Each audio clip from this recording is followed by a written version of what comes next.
So hi hello ನಮಸ್ಕಾರ, welcome back to ಸ್ನೇಹ ಜೊತೆ YouTube channel. ಎಲ್ಲರೂ ಹೇಗಿದ್ದೀರಾ? ಎಲ್ಲರೂ ಹಬ್ಬ ಮುಗೀತು ನಮ್ಮ ಮನೇಲಿ. ನಿಮ್ಮ ಮನೇಲಿ ಹಬ್ಬ ಚೆನ್ನಾಗಾಯಿತು ಅಂತ ಅಂದ್ಕೊತೀನಿ. ಏನಪ್ಪ ಅಂದರೆ ಓದ್ ಬ್ಲಾಗಲ್ಲಿ ಹೇಳ್ದಂಗೆ ಇವತ್ತಿನ ಬ್ಲಾಗ್ ರೆಸಿಪಿದಾಗಿರುತ್ತೆ. ರೆಸಿಪಿ ಶೇರ್ ಮಾಡ್ಕೊಂಡಿದ್ದೀನಿ ಇವತ್ತಿನ ಬ್ಲಾಗಲ್ಲಿ. ಐ ಹೋಪ್ ನಿಮ್ಗೆ ಇದು ಇಷ್ಟ ಆಗುತ್ತೆ ಅಂತ ಅಂದ್ಕೊಂಡಿದ್ದೀನಿ. ಅದಾದಮೇಲೆ ನಿನ್ನೆ ಬ್ಲಾಗ್ ಎಂಡ್ ಮಾಡಿದ್ಮೇಲೆ ಮತ್ತೆ ನಾವು ಲಕ್ಷ್ಮಿ ಕೂರಿಸಿದ್ರು ನಮ್ಮ ಪಕ್ಕದ ಮನೇಲಿ. ಅಲ್ಲಿ ಬಾಗಿನ ಮತ್ತು ಅರ್ಶಿನ ಕುಂಕುಮ ಇಸ್ಕೊಬರೋಕ್ಕೆ ಅಂತ ಹೋಗಿದ್ವಿ. ಅದು ಒಂದು ಸ್ವಲ್ಪ ಕ್ಲಿಪ್ಪಿಂಗ್ಸ್ ಇದೆ. ಅದರಲ್ಲಿ ದೇವರು ತುಂಬ ಚೆನ್ನಾಗಿ ಅಲಂಕಾರ ಮಾಡಿದರು. ಆ ದೇವರ ಆಶೀರ್ವಾದ ನಿಮಗೂ ಇರಲಿ ಅಂತ ಕ್ಲಿಪ್ಪಿಂಗ್ಸ್ನ ಇದರಲ್ಲೇ ಆ್ಯಡ್ ಮಾಡ್ತಾಯಿದ್ದೀನಿ, ನೋಡ್ಕೊಂಬನ್ನಿ. ಮತ್ತು ರೆಸಿಪಿ ಬ್ಲಾಗ್ನೂ ಶೇರ್ ಮಾಡ್ತೀನಿ, ನೋಡಿ ಹೇಗಿತ್ತು ಅಂತ ಕಮೆಂಟ್ ಮಾಡಿ. ಇನ್ನು ನೈಟು ಅವ್ರು ಬಂದು ಕರೆದೋಗಿದ್ರು ಬನ್ನಿ ಅಂತ. ಸೊ ಅದಕ್ಕೋಸ್ಕರ ಬಾಗಿನ ಮತ್ತು ಅರ್ಶಿನ ಕುಂಕುಮ ತೊಗೊಬರೋಣ ಅಂತ ಹೋಗ್ತಿದ್ವಿ. ಬಟ್ ಕ್ಯಾಮ್ರಾ ಒಂಥರ ಬರ್ತಾಯಿದೆ, ಏನೂ ಅಂದ್ಕೋಬೇಡಿ, ನಮ್ಮದೇನು ದೊಡ್ಡ ಐಫೋನ್ಗಳಲ್ಲ, ಇರೋ ಫೋನಲ್ಲೇ ಹೆಂಗೋ ಅಡ್ಜಸ್ಟ್ ಮಾಡಿ ಮಾಡ್ತಾಯಿದ್ದೀನಿ. ಅಂದರೆ ಕ್ಯಾಮ್ರಾ ನೈಟ್ ಹೊತ್ತು ಅಷ್ಟು ಕ್ಲಿಯರ್ ಬರೋಲ್ಲ. ಅದಾದಮೇಲೆ ದೇವ್ರು ಕುಣಿಸಿದ್ರು. ದೇವ್ರನ್ನ ನೋಡೋಕೆ ಮಾತ್ರ 2 ಕಣ್ಣು ಸಾಲದು, ಅಷ್ಟು ಚೆನ್ನಾಗಿ ಅಲಂಕಾರ ಮಾಡಿದರು. ದೇವ್ರು ಎಲ್ಲರಿಗೂ ಒಳ್ಳೇದು ಮಾಡಲಿ ಅಂತ ಅಂದ್ಕೊಳ್ತಾ, ನನಗೂ ಒಳ್ಳೇದು ಮಾಡಲಿ, ನಮ್ಮ ಕುಟುಂಬಕ್ಕೂ ಒಳ್ಳೇದು ಮಾಡಲಿ ಅಂತ ಅಂದ್ಕೊಳ್ತಾ, ಅಪ್ಪ ದೇವರೇ ಮುಂದಿನ ವರ್ಷ ಆದರೂ ನಮ್ಮ ಮನೆಯಲ್ಲಿ ಬಂದು ನೆಲೆಸೋವಂತಹ ಶಕ್ತಿ ನಮಗೆ ಕೊಡು, ನಮ್ಮ ಮನೇಲಿ ಕೂರಿಸೋವಂಥ ಶಕ್ತಿ ಕೊಡು ಅಂತ ಕೇಳ್ಕೊತ ಅವರು ಮತ್ತು ಬಾಗಿನ ಅರ್ಶಿನ ಕುಂಕುಮ ಎಲ್ಲ ಕೊಟ್ಟರು. ಅದನ್ನು ಕಂಕಣ ಇತ್ತು ಅಂತ ಅಂದ್ಬಿಟ್ಟು ಅಕ್ಕ ನನಗೂ ಕಟ್ಟಿದ್ರು. ಮುಂದಿನ ವರ್ಷ ನಿಮ್ಮ ಮನೇಲೂ ಕೂರಿಸೋ ಹಂಗಾಗಲಿ ಅಂತ ಆಶೀರ್ವಾದ ಮಾಡಿ ಕಟ್ಟಿದರು. ಸೊ ಎಲ್ಲ ಇಸ್ಕೊಂಡು ನಾನು ನನ್ನ ಮಗ ಇಬ್ಬರೇ ಇದ್ದಿದ್ದರಿಂದ ಅವರಪ್ಪ ಡ್ಯೂಟಿಯಿಂದ ಇನ್ನೂ ಬಂದಿರಲಿಲ್ಲ. ಸೊ ಅದಕ್ಕೆ ಇಬ್ಬರೇ ಇಸ್ಕೊಂಡು ಮನೆಗೆ ಬಂದ್ವಿ. ಇನ್ನು ಅದಾದಮೇಲೆ ಇದು ಒಂದು ಕೊಟ್ಟಿದ್ದರು. ಅಂದರೆ ಇದು ಬೆಳಗ್ಗೆ ಪೂಜೆಗೆ ಹೋಗಿದ್ವಿ, ಅಲ್ಲೇ ನಾನೇನು ವ್ಲಾಗ್ ಮಾಡಿರಲಿಲ್ಲ. ಅಲ್ಲಿ ಅರ್ಶಿನ ಕುಂಕುಮಕ್ಕೆ ಹೋದಾಗ ಈ ಥರ ಕೊಟ್ಟಿದ್ದರು. ಎಷ್ಟು ಚೆನ್ನಾಗಿದೆ ಅಲ್ವಾ, ಯೂನಿಕಾಗಿ ಕೊಟ್ಟಿದ್ದಾರೆ. ಅದರೊಳಗಡೆ ₹2 ಕಾಯಿನ್ ಕೊಟ್ಟಿದ್ರು. ಅದು ನನ್ನ ಮಗ ಅಮ್ಮ ದುಡ್ಡಾಗಿ ಕೊಟ್ಟಿದ್ದಾರೆ ಅಂತ ಅಂತಿದ್ದ. ಚೆನ್ನಾಗಿತ್ತು. ಇದಾದಮೇಲೆ ಇವಾಗ ನೈಟ್ ಹೋಗಿದ್ವಲ್ಲ, ಈಗ ಲಕ್ಷ್ಮಿ ಕೂರಿಸಿದ್ರಲ್ಲ ಅಲ್ಲಿ ಹೋಗಿದ್ವಲ್ಲ, ಅಲ್ಲಿ ಬಾಗಿನ ಕೊಟ್ಟಿದ್ದರು. ಅದು ನೋಡಿ ಎಷ್ಟು ಕ್ಯೂಟಾಗಿದೆ ಅಂತ. ಎಷ್ಟು ಚಿಕ್ಕ ಮರ ಅಂದರೆ ನನ್ನ ಕೈಯಷ್ಟು ಅಗಲ ಐತೆ ಅಷ್ಟೇ. ಅಂದರೆ ನನ್ನ ಕೈಗಿನ ಸ್ವಲ್ಪ ದೊಡ್ಡದು. ತುಂಬ ಚೆನ್ನಾಗಿತ್ತು. ಬಟ್ ಅದು ಬಿಚ್ಚಕ್ಕೆ ಮನಸ್ಸೇ ಇರಲಿಲ್ಲ. ಆದರೂ ಒಳಗಡೆ ಏನಿದೆ ಅಂತ ನೋಡಬೇಕಲ್ಲ, ಅದಕ್ಕೆ ತೆಗೆದು ನೋಡಿದೆ. ಬಳೆಗಳು ಮತ್ತು ಅರ್ಶಿನ ಕುಂಕುಮ, ಮಾಮೂಲಿ ಬಳೆ ಬಿಚ್ಚಾಲೆ ಆ ಥರ ಎಲ್ಲ ಕುಂಕುಮದ ಸೆಟ್, ಅರ್ಶಿನ ಕುಂಕುಮ ಸೆಟ್ ಕೊಟ್ಟಿದ್ದರು. ಬಟ್ ಮರ ಮಾತ್ರ ನನಗೆ ತುಂಬ ಇಷ್ಟ ಆಯಿತು. ಇನ್ನು ಅದಾದಮೇಲೆ ಅಡುಗೆ ಮಾಡೋಣ ಅಂತ ಬಂದೆ. ಇವತ್ತೇನು ಸ್ಪೆಷಲ್ ರೆಸಿಪಿ ಅಂದರೆ ಮಶ್ರೂಮ್ ಬಿರಿಯಾನಿ ಮಾಡ್ತಾಯಿದ್ದೀನಿ. ಇಲ್ಲ, ಮಶ್ರೂಮ್ನ ನೀಟಾಗಿ ತೊಳೆದಿಟ್ಕೊಂಡು ಕಟ್ ಮಾಡಿ ಇಟ್ಕೊಂಡಿದ್ದೀನಿ. ಮತ್ತು ಒಗ್ಗರಣೆಗೆ ಈರುಳ್ಳಿ, ಅದಾದಮೇಲೆ ರುಬ್ಬಕ್ಕೆ ಈರುಳ್ಳಿ, ಬೆಳ್ಳುಳ್ಳಿ, ಶುಂಠಿ, 1 ಹಿಡಿ ಪುದೀನ, 1 ಹಿಡಿ ಕೊತ್ತಂಬರಿ ಸೊಪ್ಪು, ಒಂದು 10 ಹಸಿಮೆಣ್ಸಿನ್ಕಾಯಿ ತೊಗೊಂಡಿದ್ದೀನಿ. ಜಾಸ್ತಿ ಖಾರ ಬೇಕಂದರೆ ಜಾಸ್ತಿ ತೊಗೋಬೋದು. ಅದಾದಮೇಲೆ ಎಲ್ಲ ರುಬ್ಕೊಳಕ್ಕೆ ರೆಡಿ ಮಾಡ್ಕೊಂಡು ಎಲ್ಲ ರುಬ್ಕೊಳ್ಳೋಣ ಅಂತ ಮಿಕ್ಸಿ ಜಾರ್ಗೆ ಹಾಕ್ಕೊತಾ ಇದ್ದೀನಿ. ಎಲ್ಲ ಹಾಕ್ಕೊಂಡು ಫೈನ್ ಪೇಸ್ಟ್ ಆಗೋ ಥರ ರುಬ್ಕೊಂಬರಬೇಕು. ಅದಾದಮೇಲೆ ಇಲ್ಲಿ ನಾನು ಒಂದೇ ಒಂದು ಟೊಮೊಟೊ ಹಣ್ಣು ಹಾಕ್ಕೊತಾ ಇದ್ದೀನಿ. ಬಟ್ ಟೊಮೊಟೊ ಹಣ್ಣು ಸಪ್ರೇಟಾಗಿ ರುಬ್ಕೊತಿದ್ದೀನಿ, ಇದ್ರ ಜೊತೆ ಆ್ಯಡ್ ಮಾಡ್ತಾಯಿಲ್ಲ. ಸಪ್ರೇಟ್ ಹಾಕೋದೇ ಮಶ್ರೂಮ್ ಬಿರಿಯಾನಿಗೆ ಟೇಸ್ಟು. ಗ್ರೀನ್ ಮಸಾಲೆಗೆ ಸ್ವಲ್ಪ ಕಲ್ಲುಪ್ಪು ಹಾಕ್ಕೊಂಡ್ರೆ ಅದು ಮಸಾಲೆ ಕಲರ್ ಏನಿರುತ್ತಲ್ಲ, ಒರಿಜಿನಲ್ ಗ್ರೀನ್ ಕಲರ್ ಹಾಗೆ ಇರುತ್ತೆ.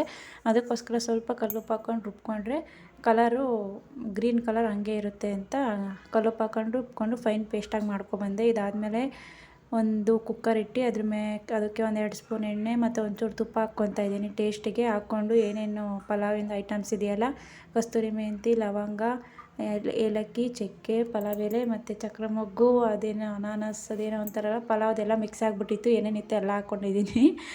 ಅದನ್ನೆಲ್ಲ ಹಾಕ್ಕೊಂಡು ಲೋ ಫ್ಲೇಮಲ್ಲಿ ಚೆನ್ನಾಗಿ ಫ್ರೈ ಮಾಡ್ಕೋಬೇಕು. ಹೈ ಫ್ಲೇಮ್ ಇಟ್ಕೋಬೇಡಿ, ಯಾಕಂದರೆ ಸೀದೋಗ್ಬಿಟ್ರೆ ಮಸಾಲೆ ಘಮ ಹೊರಟೋಗ್ಬಿಡುತ್ತೆ. ಲೋ ಫ್ಲೇಮಲ್ಲಿ ಇಟ್ಕೊಂಡು ಚೆನ್ನಾಗಿ ಫ್ರೈ ಮಾಡ್ಕೋಬೇಕು. ಅದೆಲ್ಲ ಫ್ರೈ ಮಾಡ್ಕೊಂಡಿದ್ದಾದಮೇಲೆ ಕಟ್ ಮಾಡಿ ಇಟ್ಕೊಂಡಿದ್ವಲ್ಲ ಈರುಳ್ಳಿ, ಅದನ್ನು ಹಾಕ್ಕೊಂಡು ಬ್ರೌನ್ ಕಲರ್ ಬರೋವರೆಗೂ ಈರುಳ್ಳಿನ ಫ್ರೈ ಮಾಡ್ಕೋಬೇಕು. ಈರುಳ್ಳಿ ಎಲ್ಲ ಫ್ರೈ ಆದಮೇಲೆ ಅದಾದಮೇಲೆ ಕಟ್ ಮಾಡಿ ಇಟ್ಕೊಂಡಿರೋಂಥ ಮಶ್ರೂಮ್ನ ಹಾಕ್ಕೊಂಡು ಚೆನ್ನಾಗಿ ಅದನ್ನು ಮಶ್ರೂಮ್ ನೀರು ಬಿಡೋವರೆಗೂ ಸಹ ಮಶ್ರೂಮ್ನ ಫ್ರೈ ಮಾಡ್ಕೋಬೇಕು. ನಾನು ವೀಡಿಯೋಗೆ ಪಾಪುನ ಇಟ್ಕೊಂಡು ಎಲ್ಲ ತೋರ್ಸೋಕ್ಕಾಗಲ್ಲ ಅಂದ್ಬಿಟ್ಟು ಆಲ್ರೆಡಿ ಎಲ್ಲ ಕ್ಲೀನ್ ಮಾಡಿ ಎಲ್ಲ ರೆಡಿ ಮಾಡಿ ಇಟ್ಕೊಂಡು ಆಮೇಲೆ ನಾನು ವೀಡಿಯೋ ಸ್ಟಾರ್ಟ್ ಮಾಡಿದೆ. ಇನ್ನು ಮಶ್ರೂಮ್ ನೀರು ಬಿಡೋ ಗಂಟ ಫ್ರೈ ಮಾಡಿಕೊಂಡು ಇವಾಗ ಪೇಸ್ಟ್ ಮಾಡ್ಕೊಬಂದಿದ್ವಲ್ಲ ಅದನ್ನು ಹಾಕ್ಬಿಟ್ಟು ಪೂರ್ತಿ ಅದು ಸಹ ಹಸಿ ವಾಸನೆ ಹೋಗೋ ಗಂಟ, ಅಂದರೆ ಎಣ್ಣೆ ಬಿಟ್ಕೊಳ್ಳುತ್ತೆ ಸುತ್ತ, ಎಣ್ಣೆ ಬಿಟ್ಕೊಳೋವರೆಗೂ ಹಸಿ ವಾಸನೆ ಹೋಗೋ ಗಂಟನೂ ಸ್ವಲ್ಪ ಫ್ರೈ ಮಾಡಬೇಕು. ಲೋ ಫ್ಲೇಮಲ್ಲಿ ಇಟ್ಕೊಂಡು ಫ್ರೈ ಮಾಡಿ. ಹೈ ಫ್ಲೇಮಲ್ಲಿ ಇಟ್ಟರೆ ತಳ ಹಿಡಿಯುತ್ತೆ.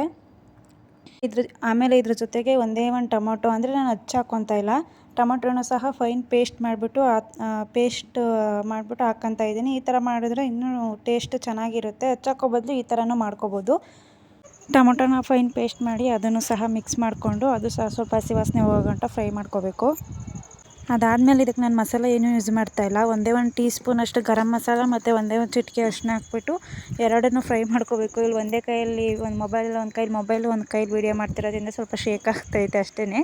ಅವೆರಡನ್ನೂ ಹಾಕಿ ಚೆನ್ನಾಗಿ ಫ್ರೈ ಮಾಡ್ಕೋಬೇಕು. ಮತ್ತು ಅದಾದಮೇಲೆ ಎರಡು ಟೀ ಸ್ಪೂನಷ್ಟು ಮೊಸರು ಹಾಕ್ಕೊತಾ ಇದ್ದೀನಿ. ಮೊಸರು ಹಾಕೋದ್ರಿಂದ ಅನ್ನ ಉದುರಾಗುತ್ತೆ ಮತ್ತು ಟೇಸ್ಟು ಸಹ ಚೆನ್ನಾಗಿರುತ್ತೆ ಅಂದ್ಬಿಟ್ಟು 2 ಸ್ಪೂನ್ ಮೊಸರು ಹಾಕ್ಕೊಂಡು ಅದನ್ನು ಸಹ ಚೆನ್ನಾಗಿ ಫ್ರೈ ಮಾಡ್ಕೊತಾ ಇದ್ದೀನಿ.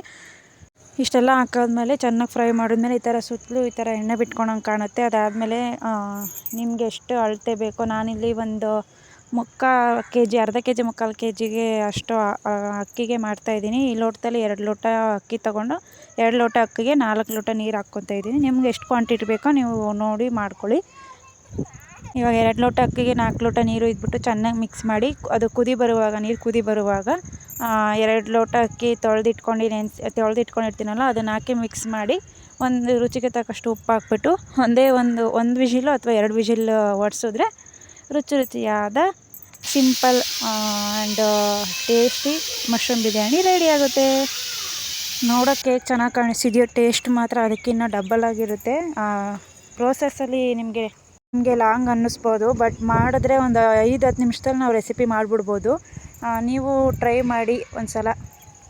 ಸೊ ಇದಾಗಿತ್ತು ಇವತ್ತಿನ ವಿಡಿಯೋ. ಐ ಹೋಪ್ ಈ ರೆಸಿಪಿ ನಿಮ್ಗೆ ಇಷ್ಟ ಆಗಿದೆ ಅಂತ ಅನಿಸುತ್ತೆ. ಇಷ್ಟ ಆಗಿದ್ದರೆ ಒಮ್ಮೆ ಟ್ರೈ ಮಾಡಿ ಹೇಗಿತ್ತು ಅಂತ ಕಮೆಂಟ್ ಬಾಕ್ಸಲ್ಲಿ ತಿಳಿಸಿ. ಇದೇ ಥರ ರೆಸಿಪೀಸ್ ವೀಡಿಯೋಸ್ ಬೇಕು ಅಂದ್ರೂ ಸಹ ತಿಳಿಸಿ.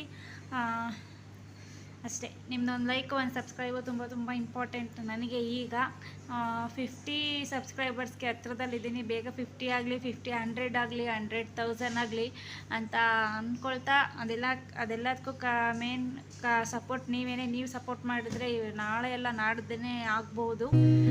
ಸೊ ಈ ಬ್ಲಾಗ್ ಇಷ್ಟ ಆಗಿದರೆ ಲೈಕ್ ಮಾಡಿ, ಶೇರ್ ಮಾಡಿ, ಕಮೆಂಟ್ ಮಾಡಿ. ಸ್ನೇಹ ಜೊತೆ ಯೂಟ್ಯೂಬ್ ಚಾನಲ್ ಸಬ್ಸ್ಕ್ರೈಬ್ ಮಾಡ್ಕೊಂಡು ವಿಡಿಯೋ ನೋಡಿ. ಇನ್ನು ಯಾವ ಥರ ವೀಡಿಯೋಸ್ ಬೇಕು ಅಂತ ಕಮೆಂಟ್ ಹಾಕಿ.